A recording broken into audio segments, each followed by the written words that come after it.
सुप्रभात। हिंदी की कक्षा में आपका स्वागत है।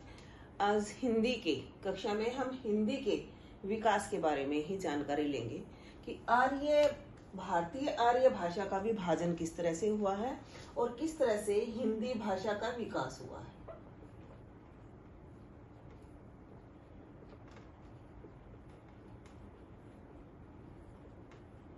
किस तरह से हिंदी का विकास हुआ है।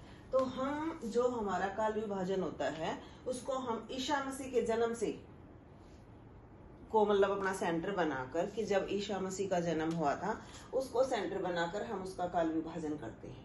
कि जब ईसा का जन्म हुआ था हमने उसको 0 मान लिया, तो इससे पहले ईसा के जन्म से पूर्व या पहले, जैसे ये आ जाएगी 500 ईस्वी हो गया, 1000 ईस्वी। जिस तरह से हम परिमेय संख्याएं करते हैं ना, 0 से इधर माइनस आ जाएगा, इधर प्लस हो जाएगा, तो यहाँ इसी तरह से हम करते रह जाते हैं कि ये 500 ईस्वी पूर्व है, फिर 1000 ईस्वी पूर्व है, 1500 ईस्वी पूर्व है, ये है, ठीक है। और इसके बाद में 500 ईस्वी पूर्व, ये ईस्वी पूर्व था, ये ईस्वी आ जाएगा यहाँ 500 ईस्वी, 1000 ईस्वी, 1500 ईस्वी, और इसी तरह से अब तक 2000 ईस्वी जो अब चल रहा है, ठीक है। तो यहाँ से हमने जो सबसे पहले वैदिक संस्कृत व लौकिक संस्कृत का आगमन हुआ है, उद्भव हुआ है, तो उसको हमने माना है 1500 ईस्वी पूर्व से 500 ईस्वी पूर्व तक।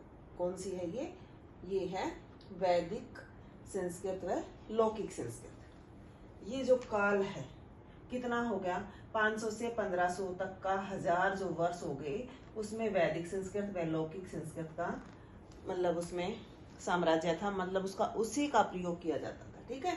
फिर 500 ईस्वी पूर्व से 1000 ईस्वी तक, 500 ईस्वी पूर्व मतलब ईसा के जन्म से 500 साल पहले से ईसा के जन्म के 1000 साल बाद तक जो भाषाएं आई हैं वो संस्कृत से क्या हो गई है, पाली, प्राकृत और अपभ्रंश हो गई। ये 3 भाषाओं का जैसे यहाँ प्रयोग होता है, इसमें भी 500, 1000, ठीक है, और यहाँ तक ये इतना, ये जो समय रह गया, ठीक है, ये सारा कितना हो जाएगा, वो सारा रहेगा पाली, प्राकृत और अपभ्रंश भाषा का। ईसा से 500 साल पहले, तो 500 साल तो यही हो गए, फिर 1000 हो गए, 500 ये हो गए, 1500 साल हो गए इसमें।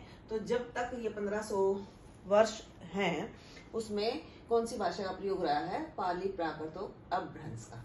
उसके बाद जो 1000 ईस्वी आई है, 1000 ईस्वी के बाद में यहाँ से लेकर 1000 ईस्वी से लेकर अब तक जो भाषाएं हैं वो है हिंदी और हिंदीतर भाषाएं। जो हिंदी की भाषाएं हैं जैसे बंगला है, उड़िया है, मराठी है, असमिया है, पंजाबी है, सिंधी, इसी तरह से जो भाषाएं हैं उनका प्रयोग 1000 ईस्वी से अब तक किया जा रहा है। हम भी पढ़ते हैं कि हमारी जो संविधान में कितनी भारतीय भाषाओं को मतलब संविधान में उनको भाषा का दर्जा दिया गया है, तो वो सारी भाषाएं हिंदी में ही आती हैं लगभग। कुछ भाषाएं ऐसी जो हिंदी से नहीं निकली। तो इसी तरह से जो हिंदी का विकास क्रम है वो क्या है, पहले वैदिक संस्कृत, वैदिक से लौकिक संस्कृत, तो दोनों को हम एक ही मान लेते हैं कि संस्कृत से फिर पाली से प्राकृत, प्राकृत से अपभ्रंश, अपभ्रंश से अवहट, अवहट से फिर प्राचीन और प्रारंभिक हिंदी और वर्तमान हिंदी जो अब चल रही है। इस तरह से हिंदी भाषा का विकास हुआ है। और आर्य भाषा, भारतीय जो आर्य भाषाओं को 3 भागों में हमने बांटा है, वैदिक संस्कृत व लौकिक संस्कृत, पाली, प्राकृत, अपभ्रंश, इनकी समय सीमा मैंने आपको बता दी है। और नंबर 3 है हिंदी और हिंदीतर भाषाएं। तो इस तरह से भारतीय आर्य भाषाओं का विभाजन 3 प्रकार से किया गया है। धन्यवाद।